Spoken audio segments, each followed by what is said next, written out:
O Humberto volta com todos os palestrantes depois, nas perguntas e no debate, com o comando do professor Saulo Guerra. Passamos então de imediato ao nosso segundo palestrante. Tenha bondade, por favor, Murilo Galli, do IBS Energy de São Paulo. O tema é termoelétrica, a biomassa florestal.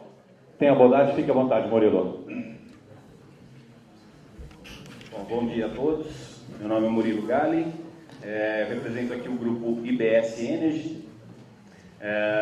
Vou falar um pouquinho para vocês, até pelo nível das palestras, como o Dr. Humberto, né, de uma visão menos técnica, né, o Congresso está fornecendo bastante informação técnica de qualidade para nós, mostrar um pouquinho da visão do empreendedor, ou seja, do empresário, do setor privado que decide investir em empreendimentos de biomassa. No nosso caso, uma termoelétrica à base de biomassa.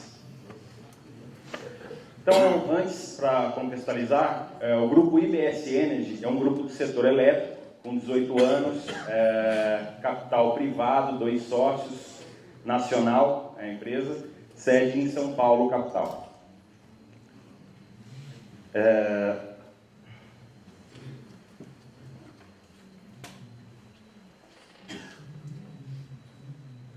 Bom, essa aqui é a estrutura do grupo, né, rapidamente passando só, é uma holding formada pela IBS Serviços, IBS Comercializadora, IBS Ativos e a Gama. Aqui vale destacar a IBS Comercializadora, que tem os contratos de longo prazo com o consumidor final, né? A gente faz comercialização de energia no Mercado Livre, mas também trabalhamos com todo tipo de solução energética, né?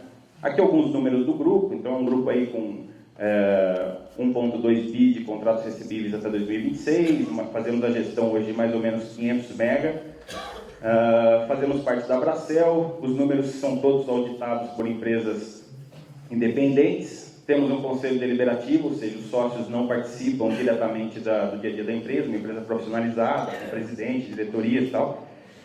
Fazemos parte do Instituto Ascende Brasil, que é um instituto de panorama, um observatório do setor elétrico, e temos parceiros como o Invest São Paulo, por exemplo. Aqui, um pouco só para exemplificar que nós trabalhamos com soluções integradas, né, em energia, então tanto aspectos técnicos quanto aspectos econômicos.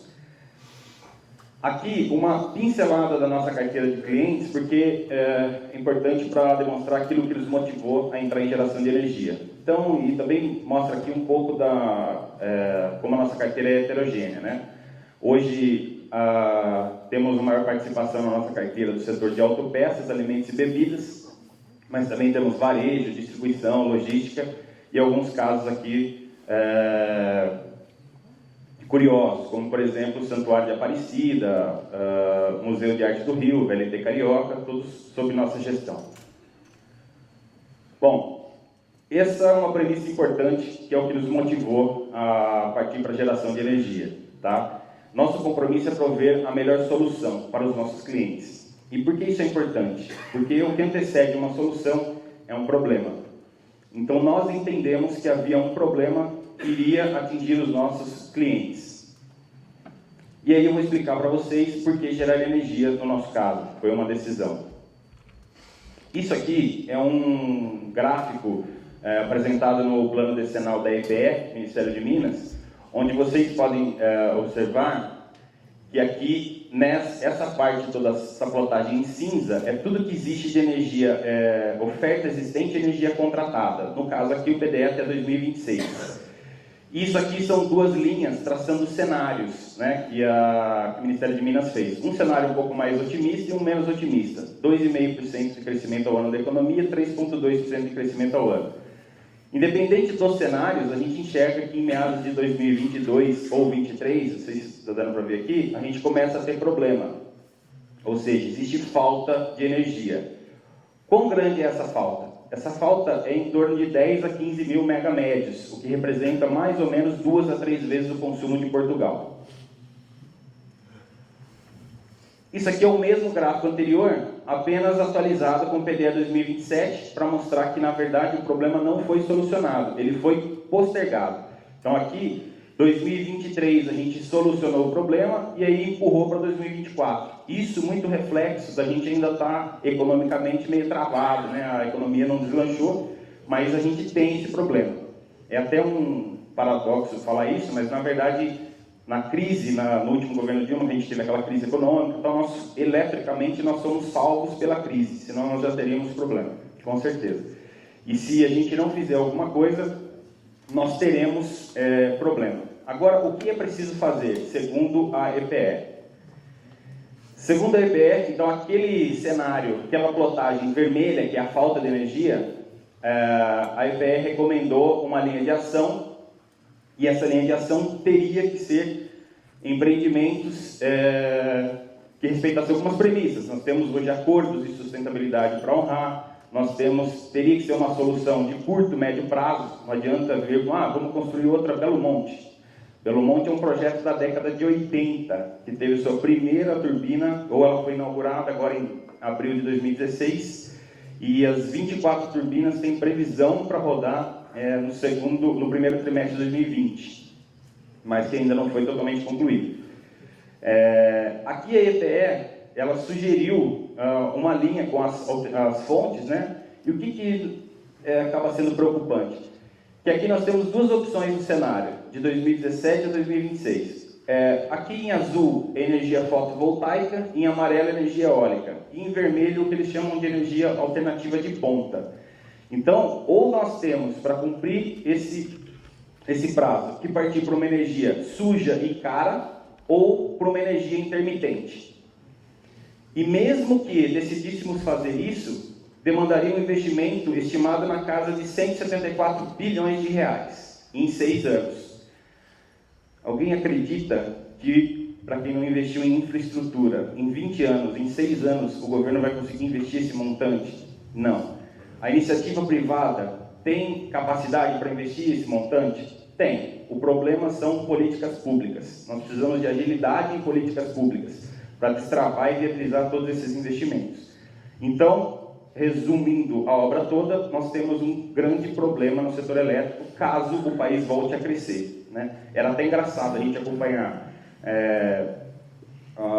as entrevistas do ministro de Economia, falando, para recuperar a gente precisa crescer na casa dos 3%, 3% da estimativa, e aí o ministro de Minas e Energia fala, se a gente passar de 2,5%, tem problema com a energia. Eu falei, poxa, os caras não se conversam, porque teremos problemas. Aqui é só vou até passar rápido, é só uma foto do plano decenal de como será a nossa matriz energética. Então aqui, no caso, mostra uma evolução das energias renováveis, estimado em 2026 na casa dos 30%. O decenal 2027 atualizou esse número para 28%. Bom, uma vez temos um problema, a empresa decidiu falar, vamos partir para a geração de energia. Dentre as fontes renováveis, e por que renovável? Porque é um caminho sem volta, demandado não só pela carteira de clientes, mas pelo mundo, né? Dentre as renováveis, escolhemos biomassa. E por que biomassa? Partimos de 3 premissas. A energia gerada deveria ser renovável, respeitando atuais parâmetros ambientais e sociais em relação ao ambiente de natureza de geração. Deveria ser firme, ou seja, com disponibilidade no maior tempo possível, gerando segurança operacional para os clientes da nossa carteira. E ter custo competitivo que pudesse agregar valor econômico aos clientes e ao grupo. Gente, sustentabilidade, no nosso ponto de vista, ele para em pé com um tripé. Então, ele precisa respeitar questões ambientais, questões sociais, questões econômicas. Então, a gente ouve muito, principalmente em congresso, e é claro que é válido, né? A gente está pensando no futuro, tal tecnologia existe, não, tal isso dá para fazer porque existe. Entre ter alguma coisa que existe e alguma coisa que é viável economicamente, existe um grande passo. E se economicamente não parar em pé, não é sustentável. Então, assim, não parou em pé, não tem como continuar, ela não tem sustentabilidade. Então, economicamente, ou seja, nós entendemos que geração a partir de biomassa, hoje, ela é sustentável. Ela tem preço, tem condições de respeitar os parâmetros ambientais e principalmente sociais. E aqui eu pontuo um pouco das qualidades da biomassa, que já é um pouco mais conhecido por todos, tá? Controle na geração e despacho de energia, Não existe dependência de fatores climáticos, é isória a dependência. Geração em média escala. Por que eu coloco geração em média escala? Eu não preciso fazer uma outra usina do tamanho de Itaipu, com toda aquela complexidade ambiental. Eu posso partir desde projetos de geração distribuída até projetos de média escala, como, por exemplo, é o nosso caso, empreendimentos na casa dos 50, 100 mega. Tecnologia de processo totalmente dominada no Brasil, né? Equipamentos industriais 100% nacionais.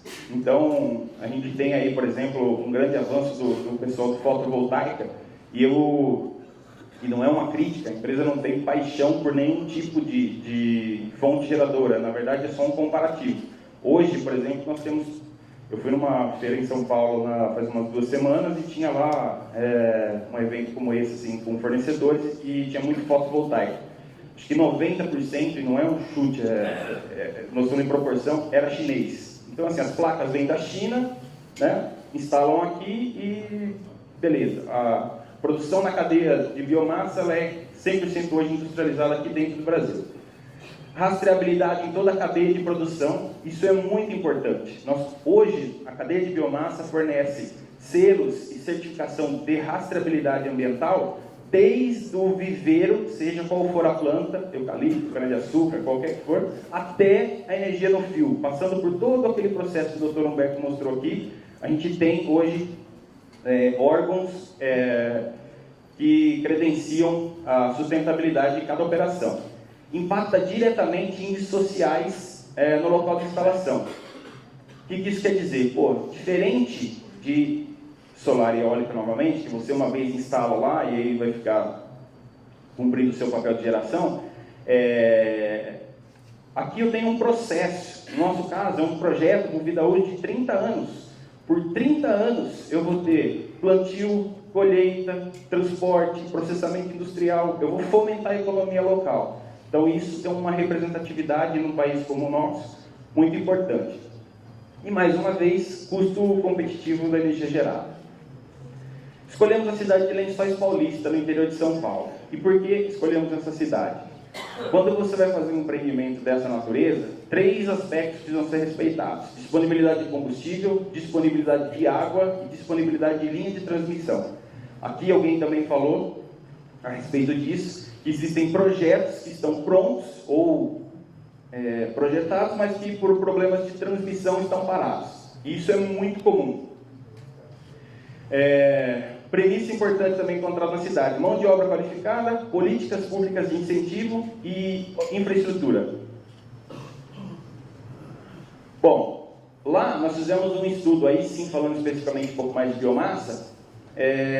O que nós encontramos lá? Maior presença na região, maciços florestais de eucalipto e cultivo de cana-de-açúcar. Mapeamos 150 quilômetros no estudo, aproximadamente 180 mil hectares de floresta. Essas florestas na mão de particulares, mas também encontramos 4 grandes processadores dentro desse raio, né? São 2 unidades da Duratex, uma unidade da Eucatex e uma unidade da Loarcel, hoje Bracel. 6 grandes produtores florestais, ou seja, além das florestas dessas 4 unidades, tem florestas da Suzano, International Paper. É um mercado consumidor heterogêneo na região. O que isso quer dizer? Que essas empresas que eu falei não são todas do mesmo setor. Uma é celulose solúvel, outra é celulose craft, outra é chapas de madeira, serraria. Então, vez ou outra, sempre o mercado de uma está em alta, outra está em baixa. A gente tem sempre uma disponibilidade importante de madeira em spot. IMA bem acima da média nacional, né? A gente teve no último relatório aí da IBA, na casa dos 36 metros cúbicos por hectare ano, né? A média do Brasil. E lá em Lençóis, na região, ali aquela região que a Unesco conhece muito bem, a gente conhece números superiores, aí, nós esperamos algo na casa dos 45 pelo menos. Cultura de plantio e fomento, ou seja, pela grande presença de empresas dessa natureza, existe uma cultura regional já de se plantar e cultivar madeira. Proximidade dos centros de estudo e pesquisa, então nós estamos lá vizinhos da Unesp, por exemplo, a Faculdade de Ciências Agronômicas. Temos aí o IPEF, o Instituto de Pesquisas Florestais, e outros players que agregam lá no setor. Aqui é só uma amostra, o Lençóis Paulista está aqui, esse aqui é o raio de estudo. Tudo que é verdinho escuro aqui é eucalipto, tudo que é verde claro provavelmente é tudo cana, porque pasto é muito raro lá na região. Os pontos em vermelho são os prováveis fornecedores do nosso empreendimento. Aí, só para pincelar também, o que nós achamos em termos de cana-de-açúcar. Mesmo raio, a 250 mil hectares mais ou menos de canaviais, segundo os dados das empresas, né, que são os processadores. 8 grandes processadores, ou seja, 8 usinas nessa região, processam aproximadamente 30 milhões de toneladas de cana por safra, o que gera aí 8 milhões e meio de toneladas de bagaço, mais ou menos, e aproximadamente 5 milhões de toneladas de palha de cana, dos quais a gente pode, em tese, aproveitar 50%. Então, os tipos de biomassa que encontramos na região: cavaco de eucalipto, cavaco de serraria, pó de serra, casca de eucalipto, resíduo florestal, bagaço de cana, palha de cana, cavaco de laranjeira e pellets de cana-de-açúcar. No começo, no primeiro slide, a gente colocou lá termoelétrica à base de biomassa florestal. Biomassa florestal é a principal combustível do nosso empreendimento, mas não é o único, é uma termoelétrica à base de biomassa. E isso é a grande sacada, né? Não torna o empreendimento sazonal, como, por exemplo, são os empreendimentos de geração térmica de usinas de açúcar e álcool, né? Nós temos hoje uma diversidade, uma capacidade de gerar o ano inteiro e com mais tipos de biomassa. Só que, um detalhe, né? O projeto foi feito para isso, né? Diferente dos empreendimentos hoje em usinas, por exemplo, que eles têm até aquela característica de caldeiras, tal, eles têm que adaptar o empreendimento. Bom, escolhemos biomassa, determinamos o local, nasceu o empreendimento. Então aí, eu apresento para vocês o empreendimento termoelétrica Cidade do Livro. Cidade do Livro porque faz alusão a Lençóis Paulista, que é considerado lá a Cidade do Livro, né? A cidade tem 75 mil habitantes e a sua biblioteca tem um acervo na casa dos 150 mil livros. Então ela ganhou essa chancela no estado. Esse aqui é o terreno que nós compramos, né? Aproximadamente aí 145 mil metros quadrados. Isso aqui é lagoa de tratamento de esgoto.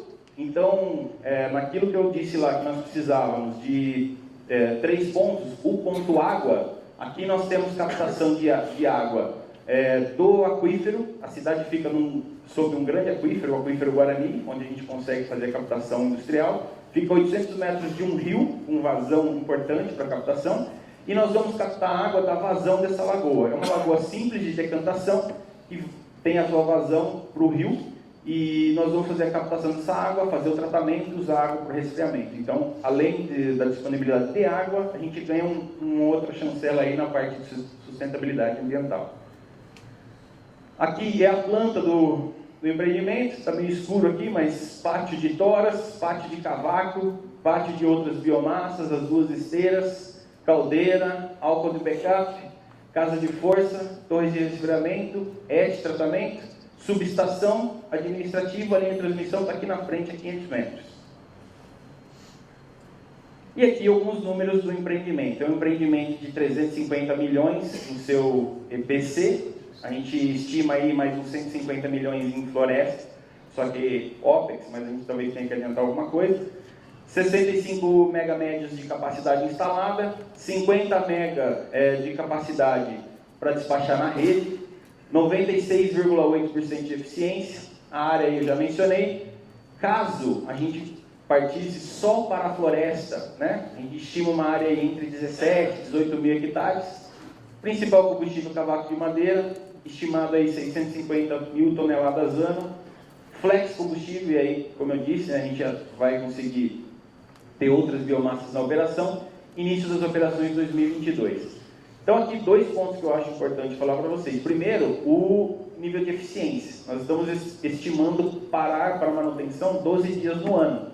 E isso é muito, não é comum, mas é totalmente possível dentro de empreendimentos à base de biomassa, que você não tem, né, em empreendimentos solar e eólicos. 65 MB de capacidade instalada e 50 MB de capacidade de exportação. Por que não exporta os 65? Além da questão do parasita, ou seja, da energia que nós vamos consumir na própria unidade, nós temos um limite regulatório. Então aí que a gente fala também das políticas públicas. Para que o meu empreendimento tenha incentivos para ser considerado energia incentivada especial, hoje a legislação nos limita a 50 MB. Se eu passar a exportar 65 mega médios, eu perco incentivo. Então, é umas coisas que a gente não entende direito. E esse número era 30 mega, subiu recentemente depois que o Temer assumiu para 50 mega. Existe a expectativa que esse número suba para 300 mega, mas ainda não foi confirmado. O que a gente tem hoje? Energia incentivada, ou seja, incentivos para empresas, consumidor final, comprar energia de fontes sustentáveis até 300 mega. Ou seja, você tem incentivos, abatimento de alguns impostos e tal. Mas incentivada especial, que tem mais incentivos, ele é limitado a 50 mega. Então o grupo hoje tem a pretensão de fazer outras térmicas, né? Até para a gente poder ser coerente com a questão do compromisso, numa carteira de 500 mega que temos hoje, expectativa de 2022 estarmos na casa dos 700 mega, nós precisamos ter um lastro maior na nossa carteira de geração. Tá? Então esse é o projeto piloto, mas provavelmente teremos outros projetos. Ok? Qualquer dúvida, eu estarei por aqui também entre hoje e amanhã, painel de perguntas, rapidinho para poder mostrar para vocês um pouquinho do que é um empreendimento na prática, ratificando tudo que a gente vê por aqui em investimento em biomassa. Obrigado. Muito obrigado. Murilo Gali, da IBS Energy.